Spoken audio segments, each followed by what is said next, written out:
Live from the virtual Watkins Glen, welcome to the F3 World Cup live on Apex Racing TV. My name's Danebird, and alongside me in the commentary booth is Marco Barbanera, who's also controlling the beautiful SDK gaming overlay that you're seeing on your screen, as well as all of the cameras. Marco, welcome along, and this is going to be an exciting event.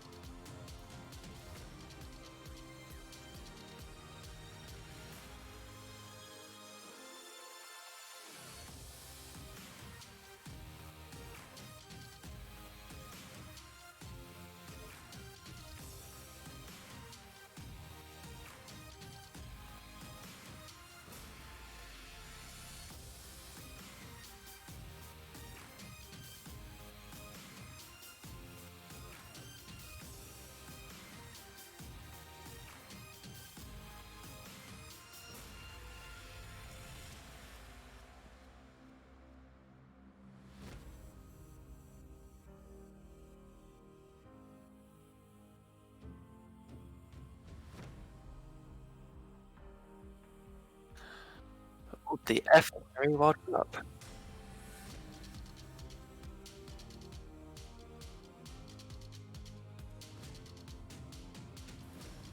Okay, we should be here. Sorry about that, guys.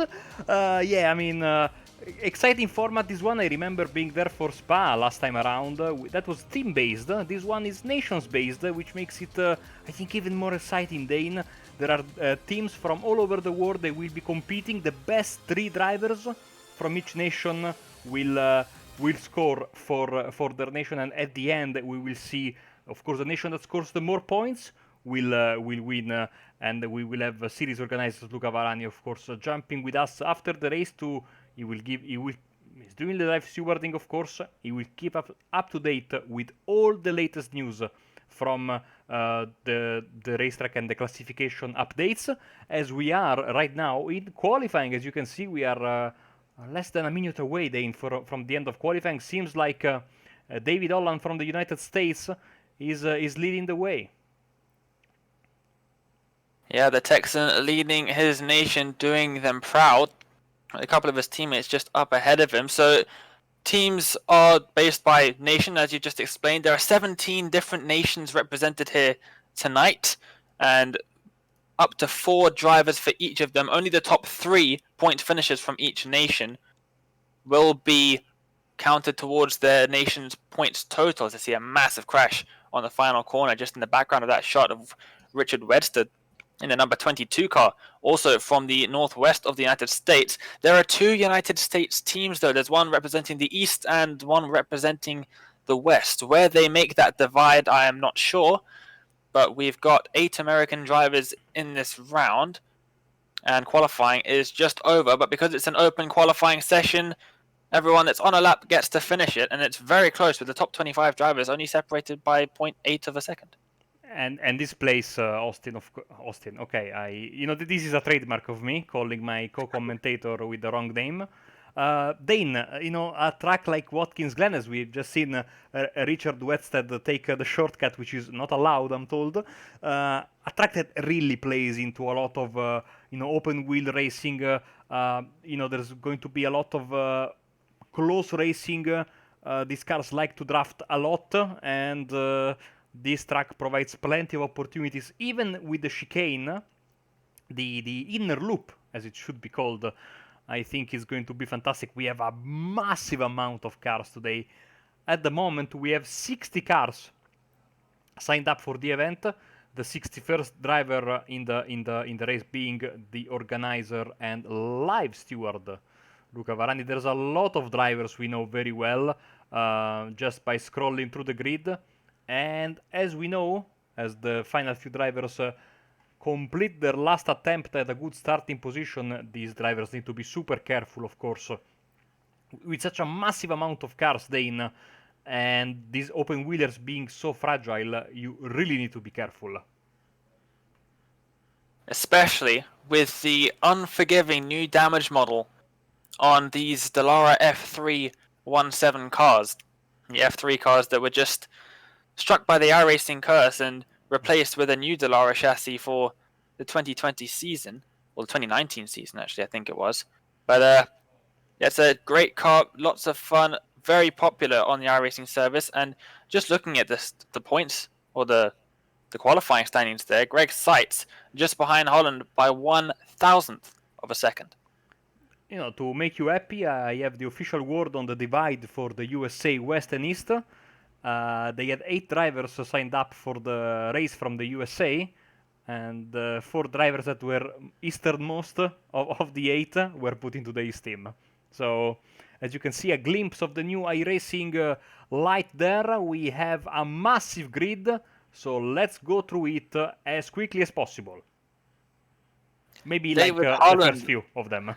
Because David Holland on pole position. Greg Seitz 1/1000th of a second behind in second. Christopher Lullum in third. Alex Alcaraz in number 51 car in fourth. Then we've got Fabian Simon, Matt Laubser, Richard Wedsted, Christopher Herbano. Then we've got Samuel Hermer, Marcus Yai.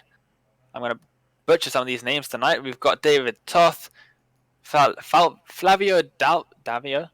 I've mispronounced that as well. We've got Daniel Butcher, Jose Soria, Marcus Deck, as I see a million F3 cars in the background, Suelia Almeida, Tuan Tran, Paul Ilbrink, someone we know very well from the F3.5 broadcasts.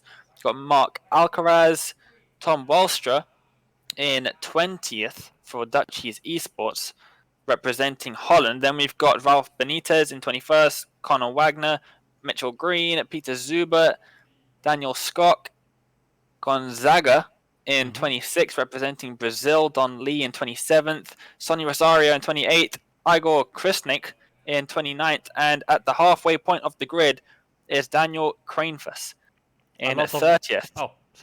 Yeah, sorry there. A lot of good drivers. Some of them we've seen from other series, as you were saying. I actually used to race against driver in P42, Fabrizio Golotti, in the Italian NASCAR Championship in the early 2000s. And then I was a teammate of his son up until last year. So maybe this shows how old I am, or maybe how long have I been in sim racing. Which okay, maybe is the same, but yeah, great guy, all around great guy. As we are getting ready to start, this is going to be crazy. 60 F3 cars on the grid for 28 laps. The lights are on. And we go green at Watkins, Glen, and it's a good start from our leader, Holland. It's a bad start from Seitz. He's already got Lullum up alongside as they head in towards turn 1 for the first time. Let's see who can make it through cleanly. I think a guaranteed crash is going to happen. There's already 1 off, 2 off, 3 off. One's in the wall, lost the wheel. That's going to pop on magically by the looks of things, as is the case very often, but it is Holland leading the race with Lullum, who got past Greg Seitz at the start, but now the draft fest begins down the back straight in towards turn 4 for the first time. And that's a massive field of F3 cars still coming out of the S's. And it looks like it was a mostly clean start for the most part. It's 2 wide still for third and fourth now. Someone dropping back, losing out on all the draft as they come down into the boot for the first time. I have to say, some of these liveries are absolutely fantastic. This German one, which reminds us of the very old Mercedes that used to race in the 50s in F1. Absolutely fantastic. Marcus Deck was one of the drivers involved in the mess there at the beginning of the race.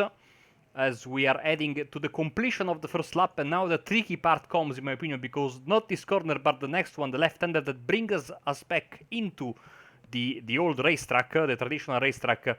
Is one of the most difficult corners. If we have a spin there, and more contact there in the back. I hear some drama. Oh, big crash. Alcaraz and Vlasic are both with big damage. As you can see, a couple of drivers already in the pits, probably calling for the tow truck as the first lap is in the books. The timing and scoring will cycle back to the proper order. As we can see, moves all over the field. Christopher Urbino, one of the quickest drivers. Of course, he raced also in Formula 3.5, the Apex Racing Academy Formula 3 series very recently, so he knows what he's doing. And of course, Suelio Almeida, Paul Ilbrink, I mean, fantastic drivers as they almost make contact here. Absolutely, side by side through the S's. They're going to go almost 3 wide. A bit of a draft fest happening here down the back straight once again. This is going to be the story of the 28 laps. 3 wide as they head down in towards turn number 4. It's a long sweeping right hand. You can get a move done, but Herben has just been swarmed there by some of the other drivers. Drops down into 10th position now and down into 11th officially forward drivers he would regularly race for, but now representing his nationality, which is of course Belgian, in that beautiful livery. Lots of beautiful liveries on this, as you mentioned. Absolutely fantastic. Unfortunately, Paul Hilbrink has crashed, so he's, oh no. I saw him lying on the side of the road there, on the backstretch. As we can see, our very new and improved battle box now with all the options, same as the timing tower on the left, an improvement that came during week 13 from the good folks at STK Gaming. As we can give you now the timing tower as well to give you an idea where your favorite drivers are standing, as we have a fight here side by side. Soria, Erbino and Suelio Almeida lurking in the wings. Let's jump aboard with the Brazilian driver. Absolutely, just slotting in behind the driver, lifting off. He doesn't want to get involved in the battle too early. He wants to just hang back and try and maybe get a good exit out of turn number 1.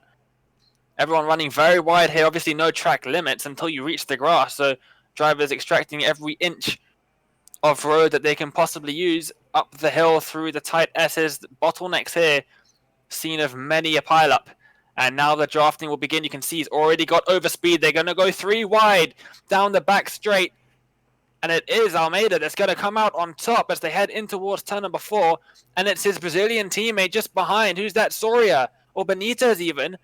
Up the inside and into 11th. So now the Brazilians, P10 and 11.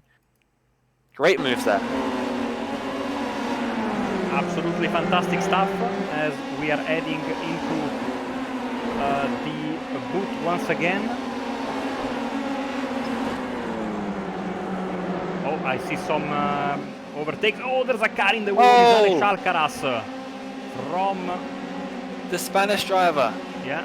Oh, he's going to try and rejoin very close to the racing line. Gave me a mini heart attack there. And probably all the drivers who went past him as well. Very dangerous stuff there. Luckily got it stopped in time. But that was very scary stuff there. Here is Martini, the Italian driver. And here is your race leader, Holland, with coming up to a lap driver, I believe. And that's Lullen just behind, 1.7 seconds is the gap as he comes to start lap number 4, another fastest lap of the race to Holland. And of course, as we were saying earlier, winning the race is very prestigious, but it's the team, the team performance overall that counts. You see teams with 1 to 4 drivers, and the top 3 drivers will score. So right now, Holland is leading the way for USA West. And his teammate Greg Seitz is sitting in 3rd, and then the next driver is Wested sitting in 7th. So far, absolutely good start from the USA West guys. Absolutely. As we've got, let's see who else we got in here. Then Lullen, who I'm pretty sure is driving for the UK. Yes, he is. Then Seigman, who is driving for. If I can get it up on the screen. Who is Simon driving for? That's a good question as we ride on board with Soria in this massive cluster of cars. When you've got 60 cars on a fairly short circuit such as Watkins Glen, you're going to get action pretty much all the time, side by side as they come around. I believe this is toe. No, this is heel of the boot, as it is known. Coming up to this very tricky left-hander, blind crested corner with a very high curb on the inside. You touch that, that is a death sentence. Oh! Soria and Erbino, they touched, and I think back we have some major issues. Benz Nemethi from Hungary is in the wall and facing the wrong direction as they were exiting from the boot. Ziegman is driving for Germany, as identified by that beautiful reflective livery, and also some connection issues, I think, for Fabian, because that car disappeared then reappeared in, and was on 3 wheels then back on 4. Yeah, some connection issues with some of the drivers. Always going to happen when you've got such a massive grid. Look at that shot of all of those F3 cars coming down the back straightaway. And here we have Herbino going around the outside of Soria. It's not going to work. These two still scrapping it out.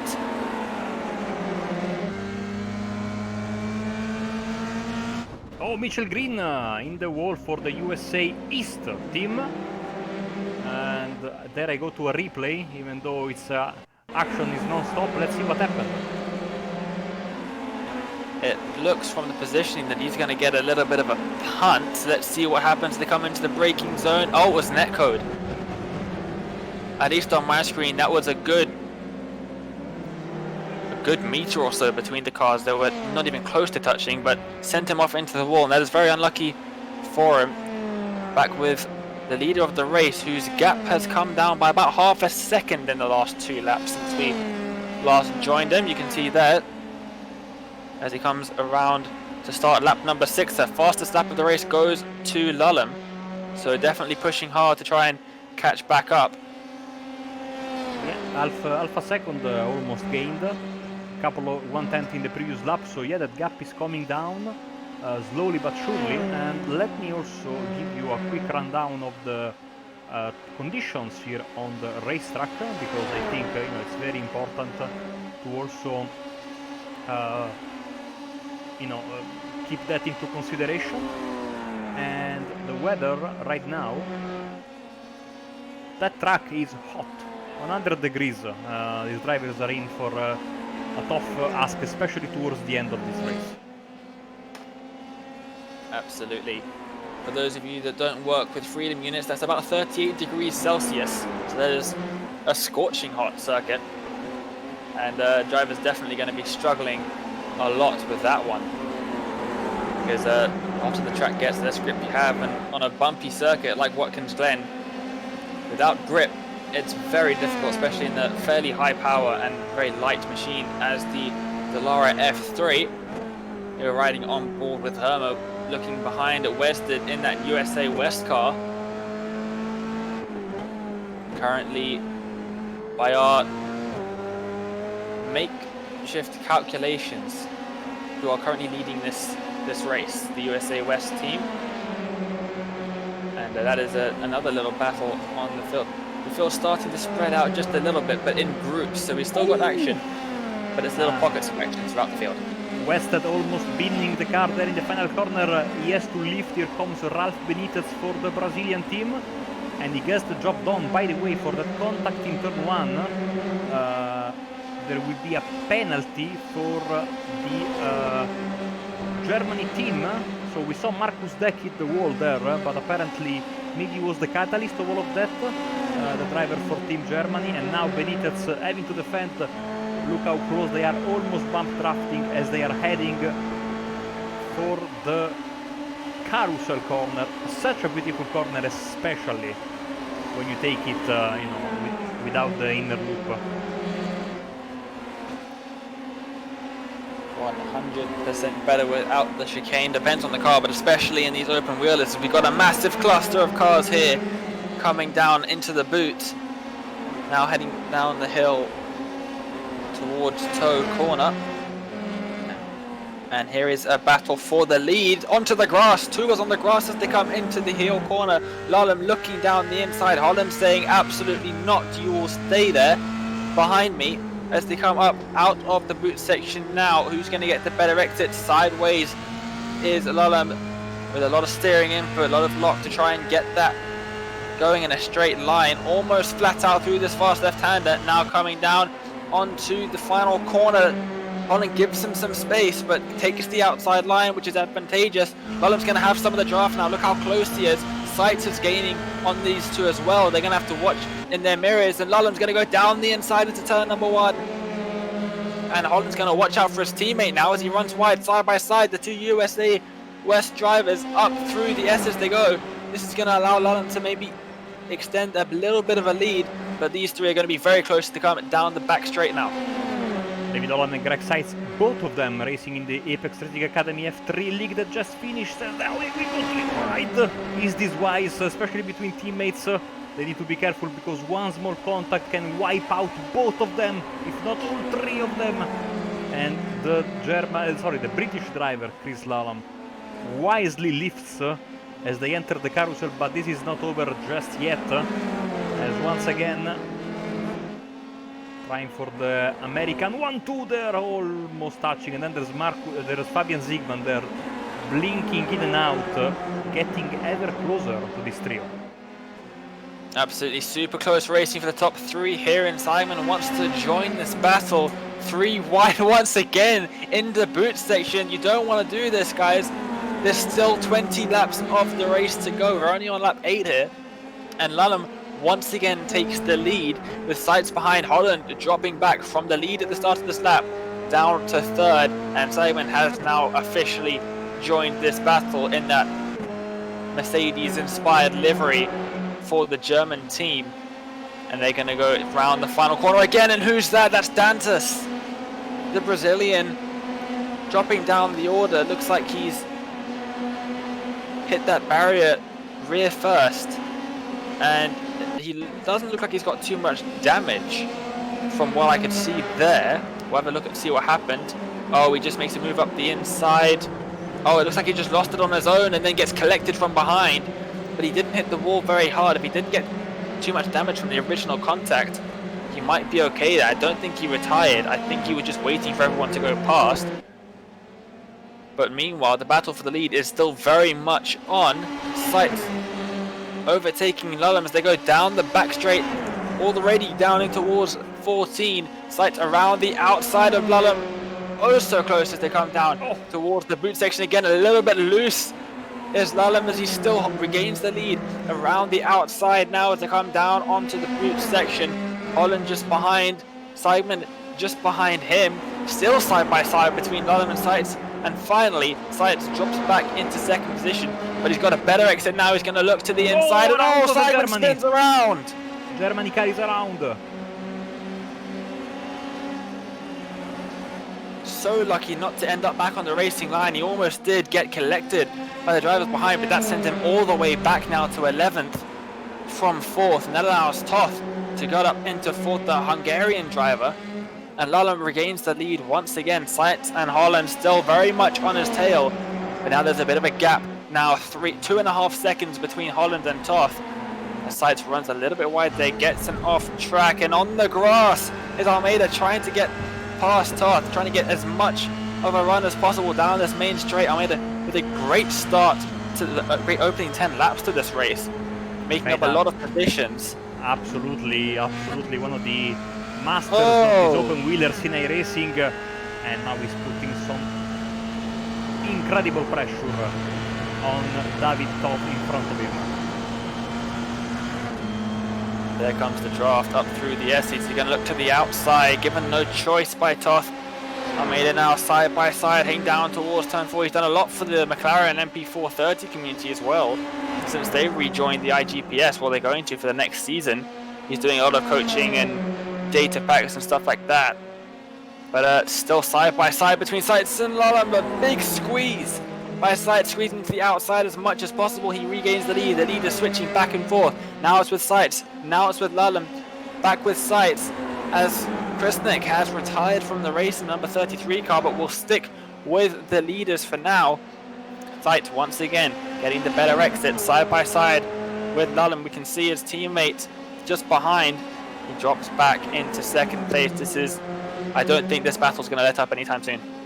Absolutely not, and I completely echo the sentiment of Luca Varani in the chat, saying that you know, we need to have like a multiple camera option or something. I've been begging iRacing to think about something to allow this, because there is simply so much stuff going on, and the fight for the lead is so intense, but you know, scrapping all over the place. Everywhere you look at this fight, for example, here at the back end of the top 30, and every point counts. So these guys are fighting very, very hard for every little point and position. Absolutely. Serious action here, and we're now looking down right in the midfield of this race at Butcher on board. just ahead of him is a little bit of a scrap going on between Team Belgium and Team Canada. Down into turn number 1 they go. Oh, and it's 3 wide again for the lead. Every time we find a battle in the midfield, we head up back to the lead. Sykes has retaken the lead of this race, and it looks like that's going to be his for a little bit of time now, because Lallem is being pressured by Holland. So many battles around the field, oh so close are the wheels of those two drivers that came round turn number 4. More drivers heading down. This is Butcher, driver we're just riding on board with a few moments to go. He's going to look down the inside of Korolak, and that looks like he's made the move stick, almost touching wheels as they come around the corner. Oh, they bang wheels, and they do touch. Big crash. Huge incident there. Both of those drivers are out of the race. It looks like he just turned across Butcher just a little bit. Two made contact and it threw them into the wall really aggressively. But those two drivers are definitely out of the race. We'll get a replay and see what happened there then. Oh, it's a bit of both drivers trying to squeeze. Didn't work out well for them. And we get a lovely view of the new damage model. Heads up driving from everyone following there. We'll see. And we wait for the decision of the stewards as Lallem goes very well. Oh, there's a car there sitting sideways coming out of the first corner. That's one of the, I think, Team Brazil cars. That was a bit scary, you know. Absolutely.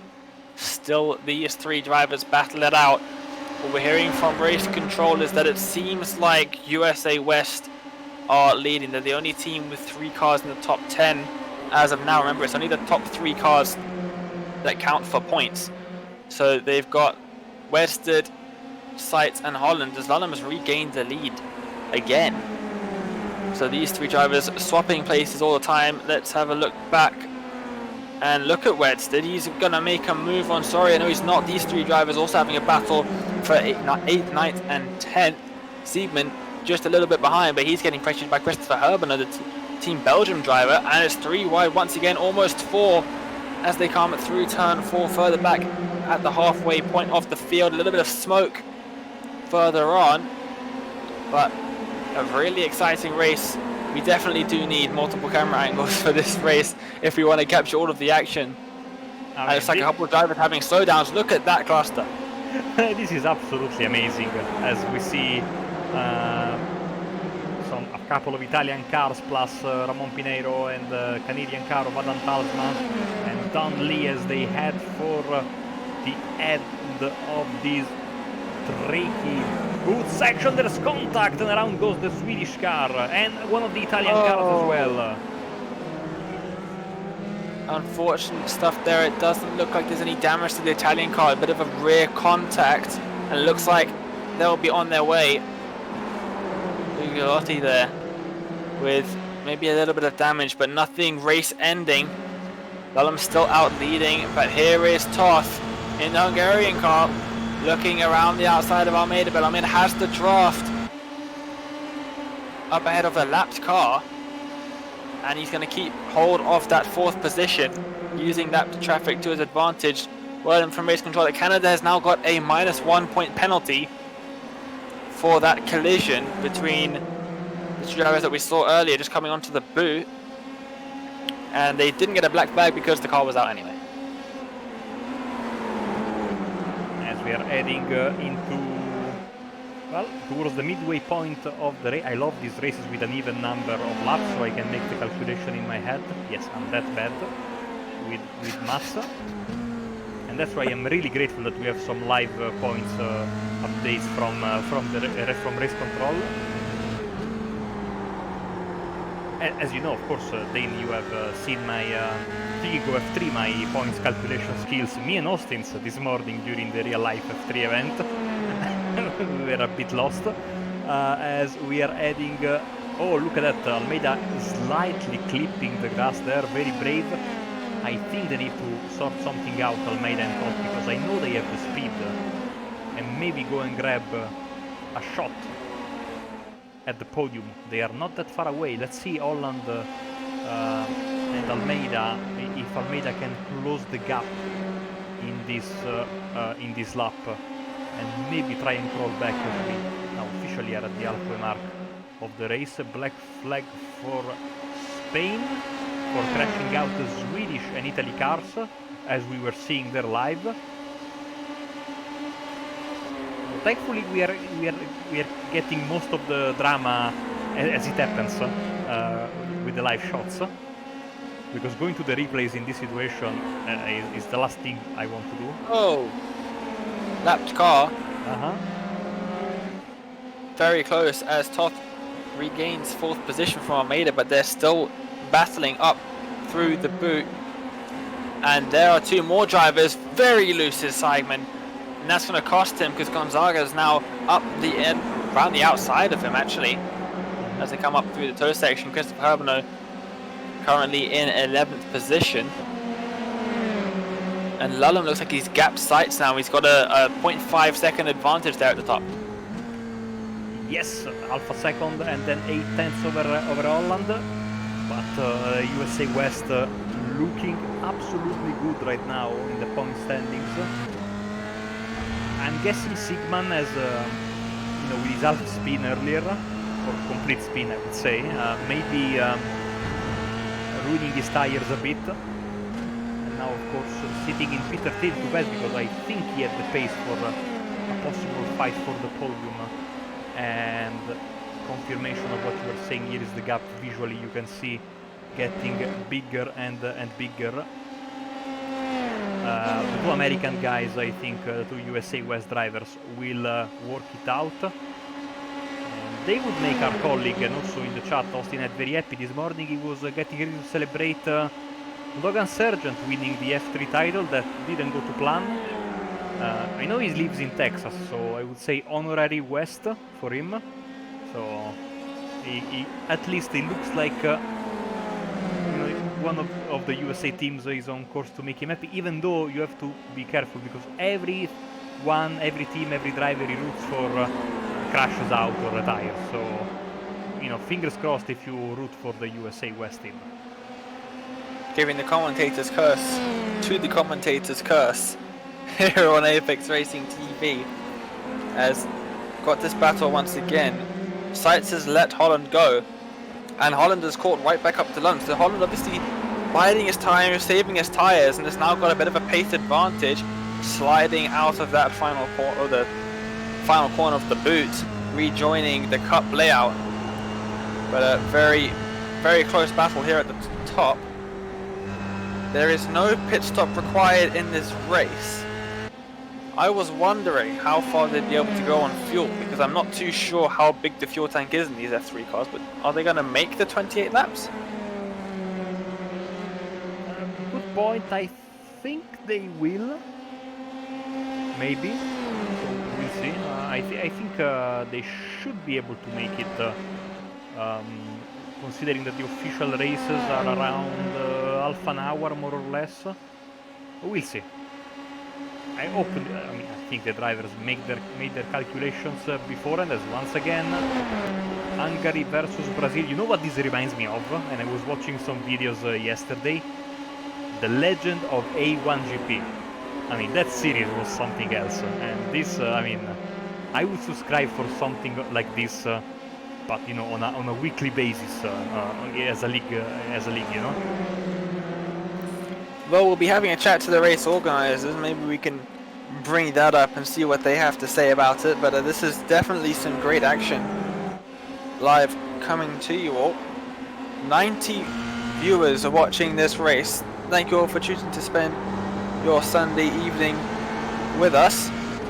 I think you made a good choice, because we've got Urbano looking at Gonzaga. Belgium versus Brazil, with Germany just behind. Round the outside goes Urbano, almost making contact. No space given at all by the Brazilian just ahead of him.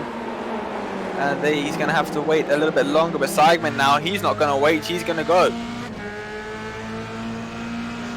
With him and see from his perspective, of course, again stuck.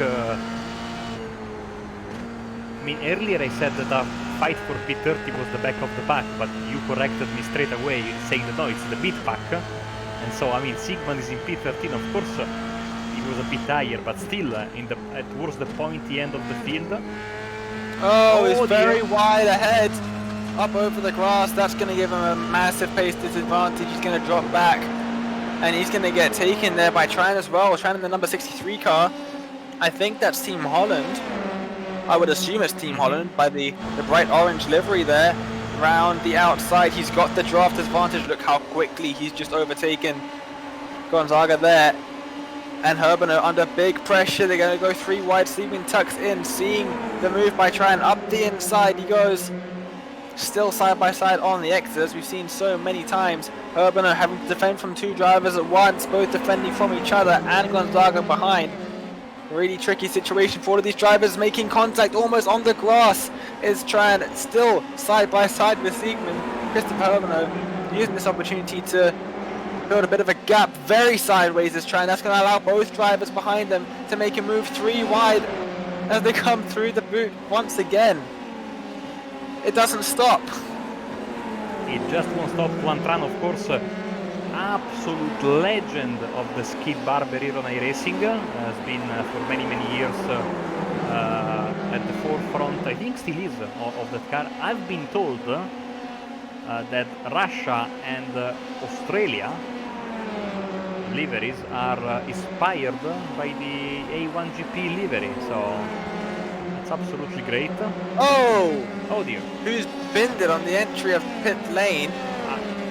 That was an unscheduled trip to the entry of pit lane there for a driver just behind. Was that Rosario? Maybe no, it wasn't. That was a very much lapped driver. Let's have a look at what happened here. Coming around in the Canadian car, just loses it midway through the corner and is very lucky not to hit a wall. And does well not to enter the pit lane as well, because definitely going to get a penalty for that if you end up reversing out of the pits. Here we go, the Team Australia livery. Inspired, and this is the Team Russia livery, inspired by the A1GP as well. Big thumbs up from me, eh?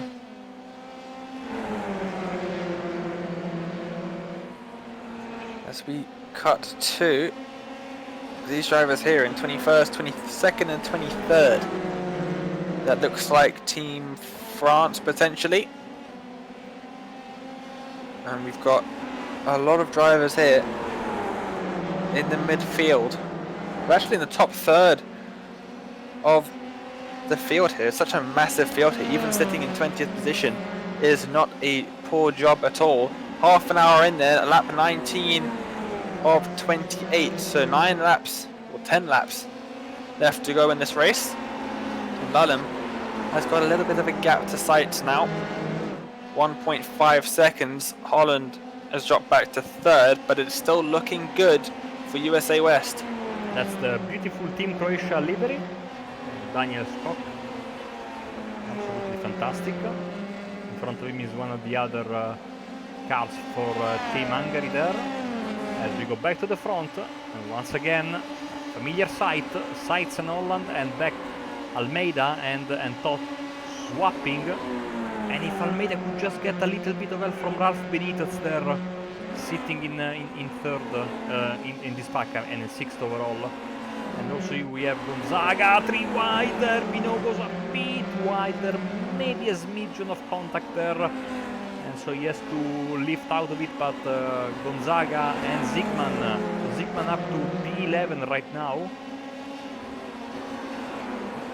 And we had an issue which we might get the replay of. This is one of the Team Australia cars, Sean McKenzie, heading into the penultimate corner. And lost the car. iRacing stomp on the brake pedal and the accelerator at the same time, and that's how you avoid the speed, basically.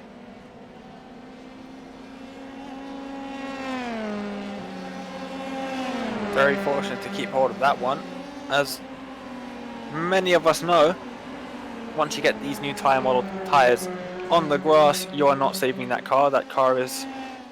you are now a passenger in that car, basically. And got a little bit of a battle between the two USA West drivers forming up here, about a third of a second between them, just swapping places every lap it seems, trying to close up to lull them, but they end up actually losing time because they're now 2 seconds behind, and now it's 1.5 again. Sights ahead of Holland and just ahead of them on the circuit, but very much behind them in the standings.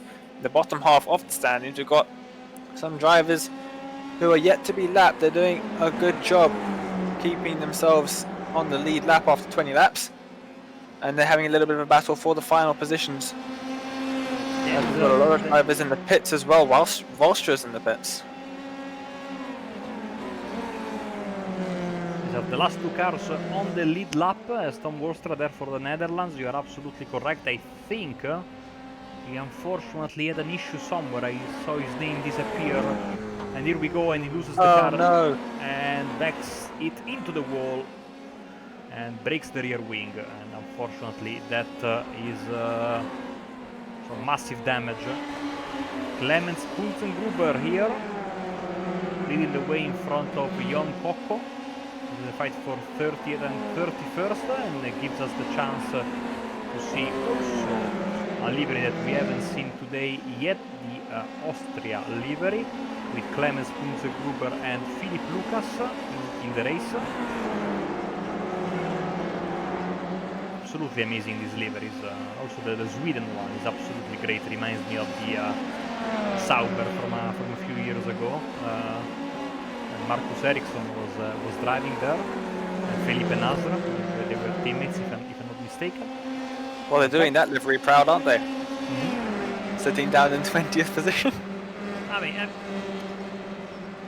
you know, it's I mean, at least they are not, you know, compared to the size of the field, it's a good result. I mean, I always think that if I was racing here, I would probably still last. As if I was not, you know, causing some trouble because I'm a terrible driver, you know, like not trouble because I'm a troublemaker, trouble because my I rating is in triple digits. Despite the massive gaps between all of these drivers, every one of these drivers is very, very capable in these F3 cars. A lot of them near the midfield and even near the back of the field. We've seen many times winning races even in some big events. So just because they're down at the back is not really representative of what they are capable of when they're not in a field of 60 cars. As we were looking at Turan, but here is Philo in the Brazilian team car with a Dutch driver behind him, and oh, big moment for Urbano just ahead of him. Nice pass there from Urbino to get in front of Gonzaga. In the meantime, Samuel Hermer is under massive pressure from Jose Soria. As a matter of fact, Soria has passed him. They are running side by side. Now, will the Spanish driver be able to complete the move, entering the carousel? I'm afraid that it's not going to work. Such is the preferred line, the inside one, and that's the line where the British driver is in right now. But now, great job by Soria on the outside there, as a massive run. Oh, almost contact between the pair of them. Amazing stuff. Oh no, Tuan Tran is out of the race. We'll get a replay as soon as we can. I want to see this fight end first. And again on the outside, amazing. This duel is absolutely fantastic. So close to contact there. That gave me a reminder of the old Sim Racers Asia GT series from a couple of years ago, where we had many incidents in these few corners in the boot section. Thought that was going to happen again. Oh! Big hit into the wall. But Jose Soria is in the pits after making that great pass. Had he ran out of fuel? I think he might have. 37 minutes into this race, 23 laps. And let's see what happens here. Yeah, splash of fuel. Splash and dash. Okay. Probably a fast repair in there as well. The drivers do have one fast repair at the disposal in the session. He's going to come out in 18th position, unfortunately. Doing so well. Here are Gonzaga and Urbino. They have been fighting for a bit. Urbino keeps the position.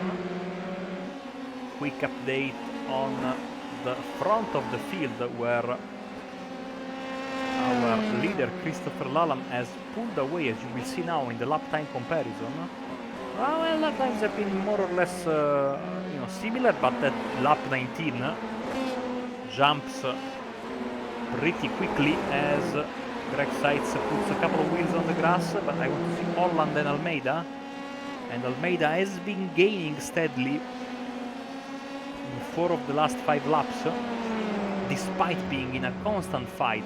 I mean, since I think the beginning of the race with David Toth of Team Hungary. So we will keep an eye on these 5 drivers as we are starting lap 24. 5 laps left in the race. Something very interesting that has just been brought to my attention is that USA West potentially don't have as big as a lead as we thought, because Lallam from the UK is currently leading. Hermer, also from the UK, is in 7th, and Laubser, just behind him in 8th, is also from the UK. So 3 drivers from each team in the top 10.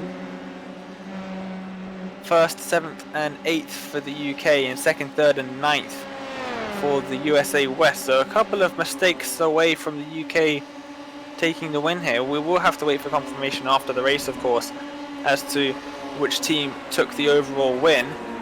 But we've got some great on-track action to watch for the last 5 laps of this race. Yeah, building up to a very nice finish. Here comes Conor Wagner now, and Daniel Krenfus. Dan Krenfus, of course, racing in the F3 series of Apex Racing Academy. These 2 drivers are racing for the USA East team, together with Mitchell, Ian Green and Donnelly. You can recognize the cars because they have a reverse paint scheme. The East cars for the USA are red on the sides and blue on the nose. And of course the West are opposite, red on the nose and blue on the sides.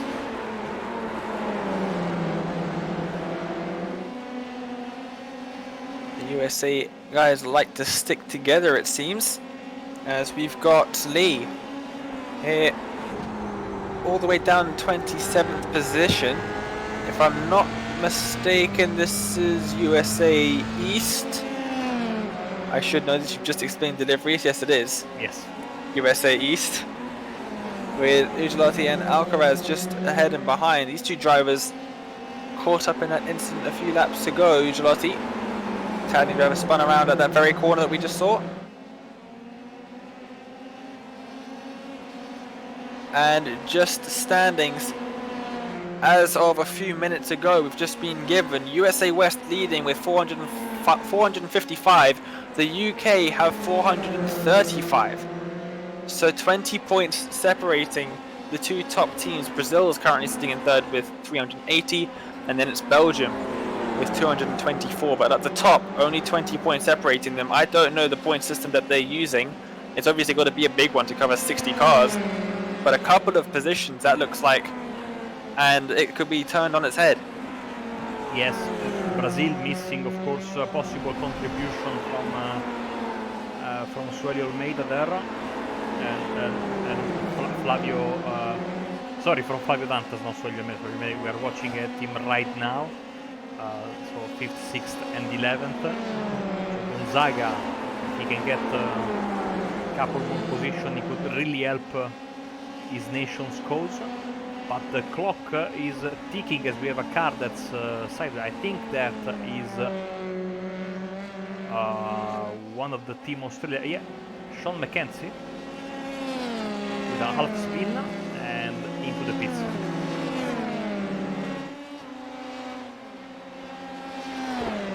Into the pits he goes then. Lalem still leading this race by about 2.5 seconds.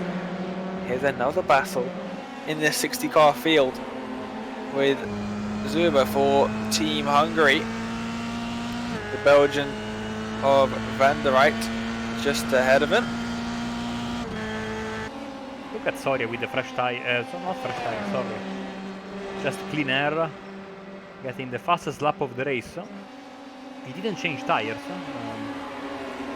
We were watching him and his car stayed down. Belgium gets a black flag and point penalty for that crash with one Tran that we saw earlier of Team Netherlands.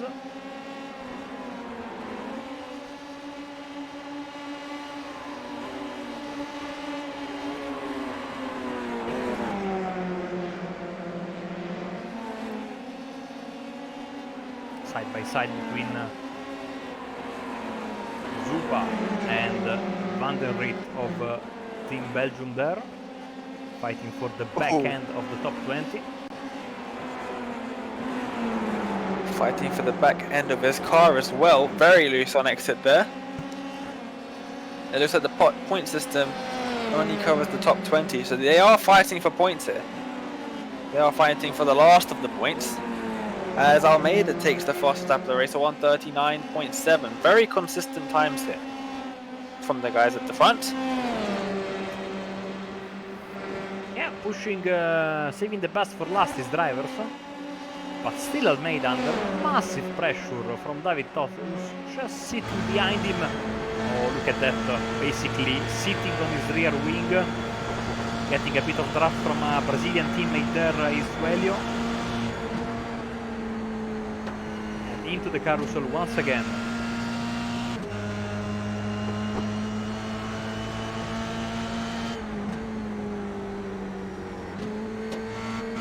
All of this action, and it is the penultimate lap of the race, almost at the end after 45 minutes of racing. And here is another battle, Soria and Rosario. Rosario moving up into 16th. Soria's going to have to settle for 17th at this stage. Going to look for a better exit, probably round the outside, which will become the inside, tucks back in to get a little bit of draft, and makes the dive down the inside. That's going to work out very nicely, and Soria retakes P16. Meanwhile, at the front of the field, Lalem is going to come around the final corner and start the final lap of this race with a 2-second lead to the two USA West drivers behind. He has done all he can to secure the UK a victory here by winning the race, and it's now down to his teammates, Hermer and Laubser. If one of those drivers can make up a position or two, it's going to look very good for the UK, but we'll have to wait and see. Almeida still just ahead of Toth. Big thanks to Alex Ledesma for subscribing to Apex Racing TV here on YouTube. Hopefully you are enjoying the show as we are going for the final time through the carousel. It's been an enthralling race as Richard Wested gets past Matt Lobser, so this is important for the points. Team USA West getting some insurance maybe, because Richard has to complete the pass and not crash. That car was almost sideways coming out of the carousel there, but seems like he was able to make it stick. Now he will have to cover the inside, but this I think should seal it for the USA West guys, as we have a couple of drivers again side by side here. But here we go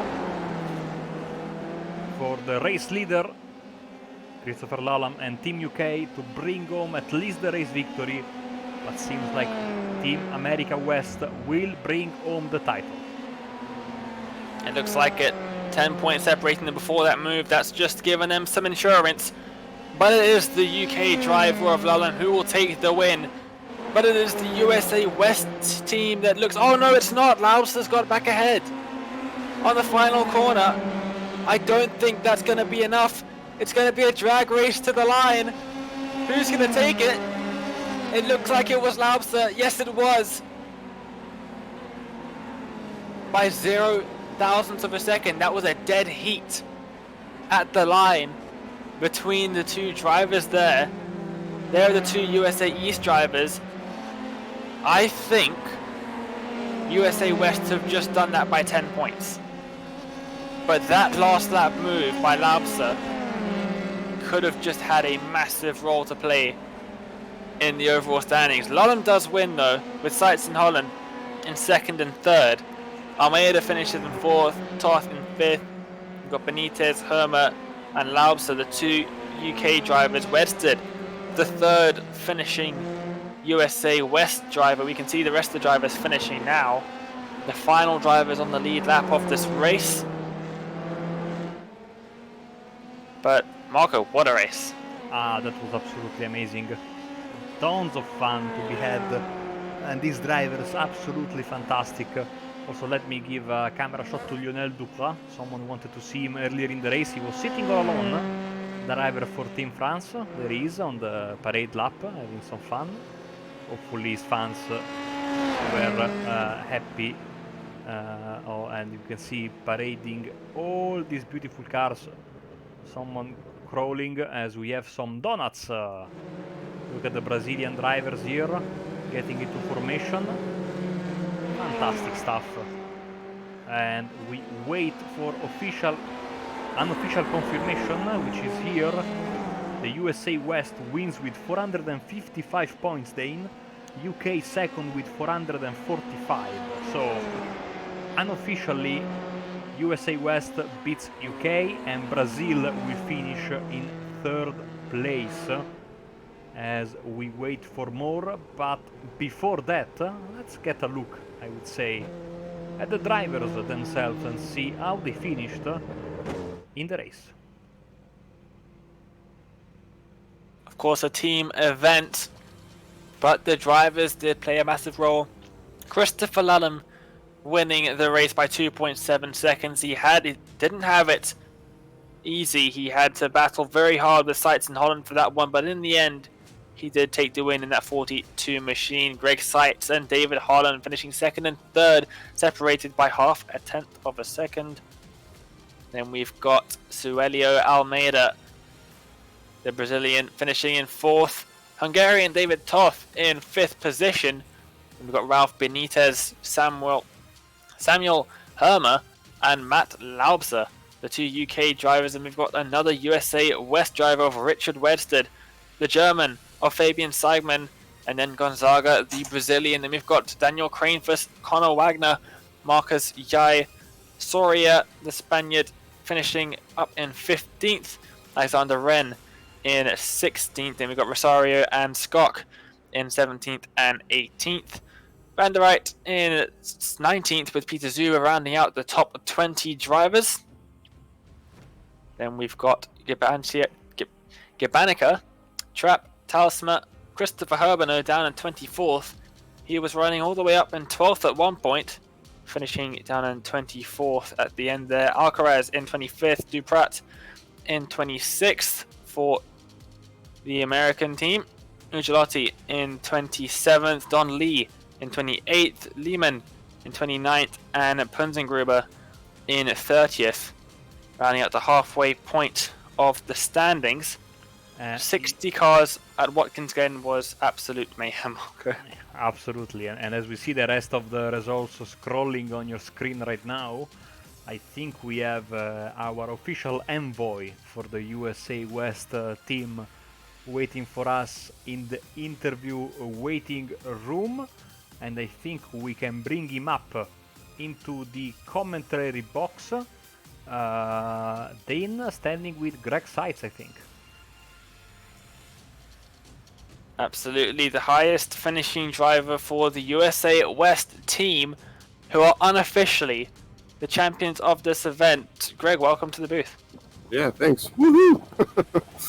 Great battle up there. Yeah, it was a great battle between yourself, your teammate, Holland, and Lullum at the top there. You had a good 10 laps, I would say, at the top, switching positions with between the three of you. but in the end you had to settle for second there. But talk us through that race. That must have been pretty intense.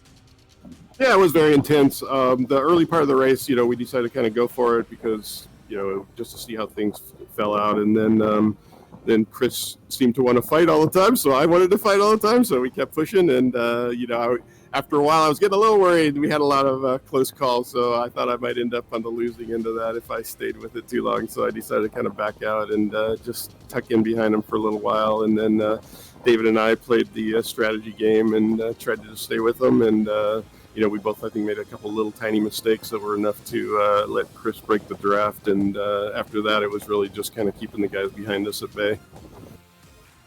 Absolutely. After 28 laps around Watkins Glen, your tyres by the end of that, especially with the hot circuit, must have been dreadful by the end of that. That must have been really awful for you guys to try and contend with. Yeah, actually, with the setup that we used, it was really good at the beginning. It kind of faded off about around not 10. Actually it was where it got tricky, and then it really came into its own at the end. So near the end, I think we were running some of our fastest laps, and that kind of is what I saw when I practiced as well. Is that the stuff at the end really worked well with the setup that we had. So it was really set up to be a little bit understeery at first, and then kind of come into its own at the end. But unfortunately, Chris had just gotten a little too far away from us. Dane, we also have David Holland in the booth with us, so yeah, I think it's appropriate that we have both of them. He just popped in a little bit later, but I think of course both of you guys must be David. You must be very happy as well. Yeah, absolutely. First of all, congrats to Chris. He drove a great race and had some good pace as well. Also, thanks to Greg. I was looking forward to this race. It's something I could just kind of jump in and race. But they ended up changing the tires and everything else right before it. So luckily, Greg put together an awesome setup, and really that's what had me up front.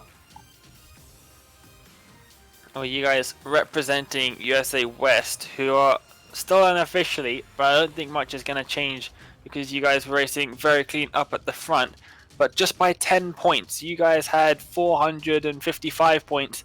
And the UK, who were battling, two of their drivers were battling with your teammates at the rear of the top 10 in 8th, 9th, 7th, 8th, and 9th. 10 points separating them by the end of that. And it was a drag race to the line as well. It was very close stuff. Very close. You guys did a great job finishing in second and third. You did all you could, really, with Chris walking away with it near the end. But a fantastic drive from yourselves. David, just wanted to get your thoughts on that battle in the first half of the race between yourself, Greg, and Chris. That must have been seriously intense. Yeah, it was. I didn't really get much time to do long stint practice, and there at the start I was like, oh, this feels really good. But then I was just burning my stuff up, and I realized that pretty quick. So once they got by, I was like, okay, I'm just going to settle in a little bit, let things cool down, and just kind of let it come to me. But yeah, it was definitely, Chris races hard, so it was white knuckle there for a bit, but luckily we kept it all clean and hopefully put on a decent show. Even more nerve-wracking with your teammates alongside you when you're scoring points for your team as well. Must have been really nerve-wracking. I don't think I could have done that and kept it as cool as you guys seem to have kept it. Well, guys, congratulations on the championship win then for USA West. And before I let you go, is there anyone you both want to give a shout out to? Yeah, I just want to give a shout out to the whole U.S. team, both sides, West and East. Did a great job, I think, overall, and in particular, obviously, David as a great teammate. We really worked on our strategy there with the little time that we had, and it worked out really well. Although, boy, we were scared that one time. I think it was 2 laps from the finish, but the guy lost it in front of us. That almost dashed our hopes. But yeah, overall, great team. And then I want to thank my own team, Rest Racing. My guys, some of them participated as well, and they've always been a great help in practice. Thanks, Greg. David, what about you? Yeah, definitely. I'll echo Greg's sentiments there, and also huge thanks to Luca for putting this on. You guys for broadcasting. Of course, my wife for being a good sport and really having some fun. And then I'll also give a shout out to my team, Delta Sport, U4K, a bunch of great guys in there, and really pushing me to be on the best. So thanks again, guys. Yeah, I forgot to mention Luca, but Luca does a fantastic job with the league. So definitely he earns our respect and does a great job with this. So thanks so much, Luca. Great to hear from the USA West team then. I don't believe we have anyone from the UK team, unfortunately, Marco, so I think you've got a bit of a choice on your hands. Yes, and I think we'll save Luca Varani for the end for final considerations and the official results. So let's have a chat with a very familiar voice that you've learned to hear during Saturday nights in the 3.5 series. Is none other than Suelio Almeida for Team Brazil. Hello, Suelio. Hey, how are you? Doing that was a very, very interesting race for me. Not for the team as a whole in terms of points, because we really got caught by the open qualifying. Everything went wrong on the qualifying. People were really drafting in a very rehearsed fashion, and we didn't. We did not practice the qualifying in open qualifying. It was 60 cars during the times, and although we had a good pace individually, we didn't manage to get the draft, to really get the rhythm for the qualifying. When we had good chances, we ended up getting some traffic, and we finished none of us four got any good lap time. So my best qualifying ever without draft was just enough for P16 or P14, P16 I think. So I'm saying that the race was interesting because me and Rolf, we were really able to rush through the field from P16 and 18 to P4 and P6, and it was pretty fun.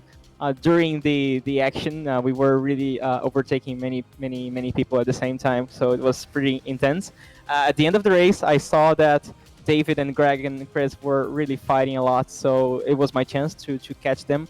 I ended up having the best lap of the race and having a very good pace. I saw that I was really catching up, especially Greg and David when Chris went away from the draft, but that was my chance because they stopped fighting and they started doing a pretty good race pace, and then my chance was over.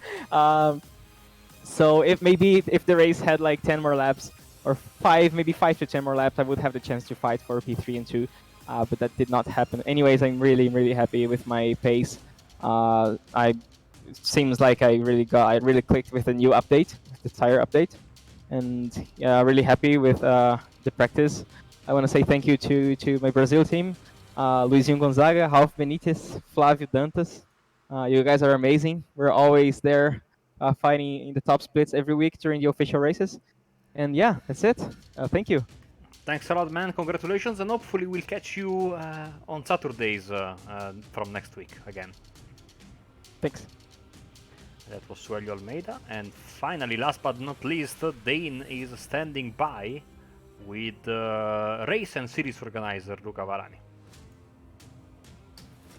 Well, Luca, welcome. I mean, you put on quite a show for us with 60 F3 cars around a relatively short Watkins Glen. It was a great, well-organized event. Maybe you can tell us a little bit more about what happened behind the scenes.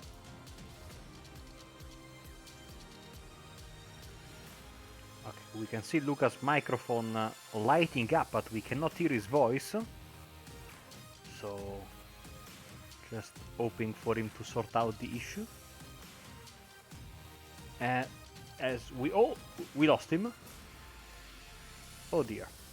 I was so excited to have Luca in the interview room because I really wanted to ask him something that it's been months since I wanted to ask him.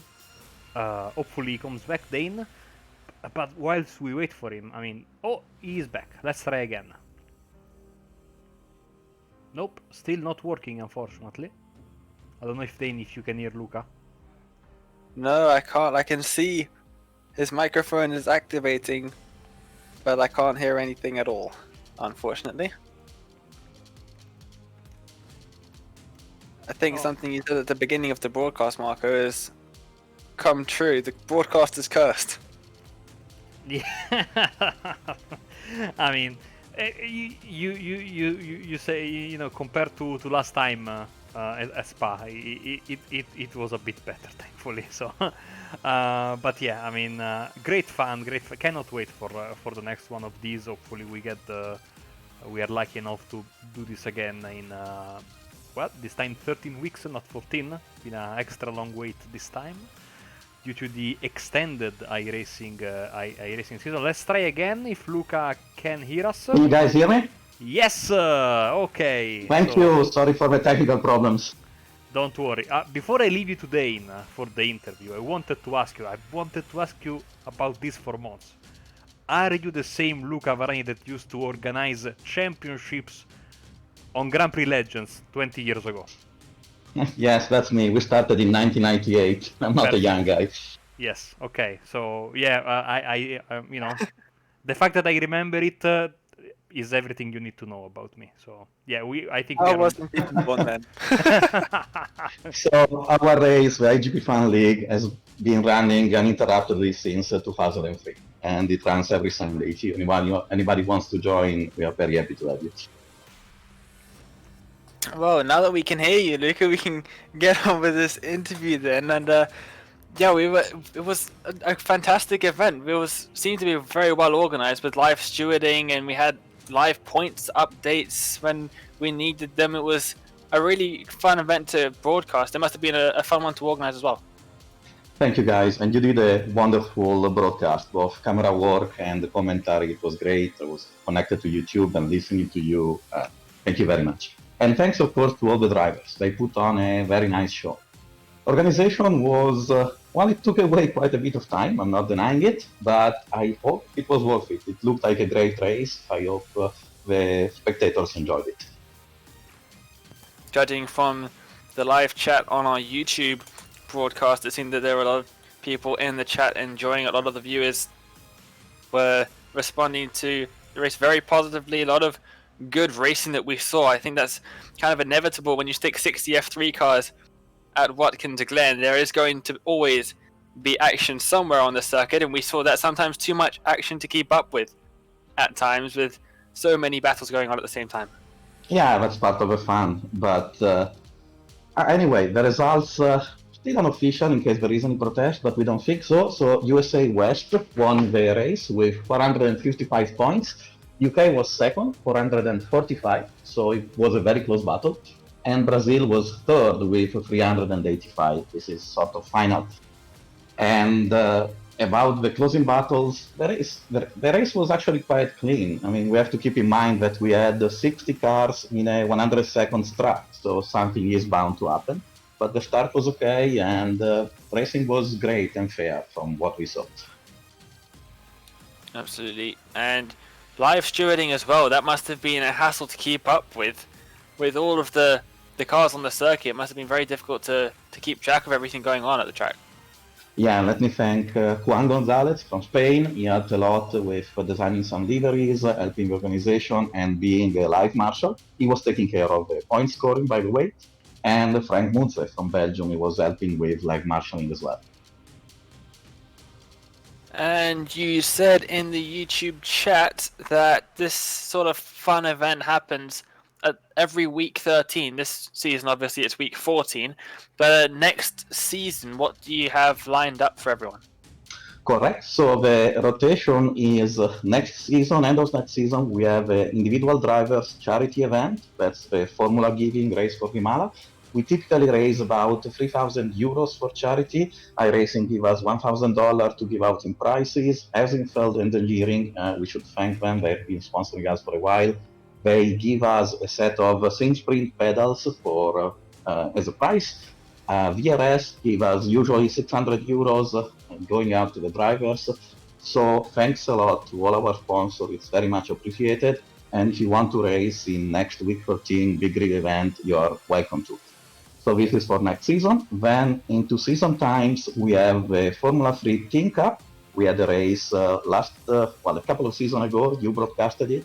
Same format as this race, but drivers are not divided by country, not by national team, but by racing teams. and finally, on the summer, it's just a holiday. And to finish off, next year we'll have a Formula 3 World Cup again. The winning team, USA West, will pick the track for next race. Well, within reason, it's not going to be Lime Rock, but we'll see. Well, that is definitely some big events, and like you said, there's also an IGP Fund League that happens, and that's weekly. Correct, that's a Formula 3 League. We follow the official schedule. Informations are on the iRacing Formula 3 forum. We have about 45-50 drivers every race. Format is very similar to this one, 45 minutes, no pit stop. We luckily enjoy very, very clean races. Emphasis is on clean and fair racing and having fun. And just to give you an idea, Sam Hermer won the championship that finished last week. He won it with exactly the same points as Matt Laubser. We were both in Team UK today, but Sam had more wins. Second was Richard Wested for Team USA West, only 2 points behind. And, well, if I may say, I was just 4 behind them, but unfortunately not racing today. So again, if anybody wants to drive, you're welcome to join us. We will be very happy to. Well, Luca, thanks for putting on this amazing event, the F3 World Cup, for us to all spectate, and thanks for joining us in the interview room. Before we let you go, is there anyone you want to give a shout out to? I think I already thanked just about everybody. Our sponsor, it's very much appreciated, VRS and Helsingfeld, especially for the charity event. They are always very, very generous. Thanks a lot to all the drivers, all the guys that prepare the liveries. Somebody prepare liveries not even for their team, just for our teams. And a big thank you to all you guys for the broadcast. It seemed really high quality. Well, thank you very much. That was Luca Varani, the organizer of the F3 World Cup and the IGP Fun F3 League. That is every Sunday. And thanks for joining us, Luca and Marco. It was an absolutely fantastic event. I'm so glad that I got to commentate this with you. It was absolutely fantastic. Thanks again to Luca. Hopefully we'll catch him very, very soon. And yeah, it's getting time to close the broadcast and time to say goodbye for this week 14, I should say. I mean, it's been a big pleasure to do this event with you, Dane, and to, you know, the event Luca was talking about at Spa 2 week 13s ago.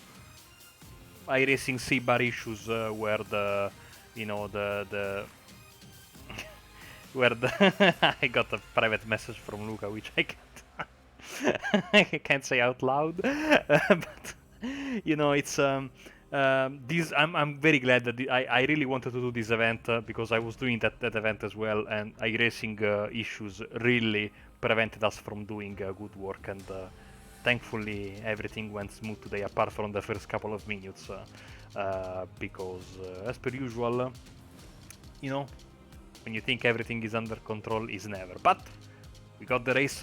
It was fantastic. It was a lot of fun. And starting from, well, basically tomorrow, or in 2 days to be precise, iRacing season will be back in full swing, and so will be our programming on Apex Racing TV. So thanks a lot to everyone who followed, to the guys, to Luca and the rest of the guys of the F3 community for trusting us for this broadcast.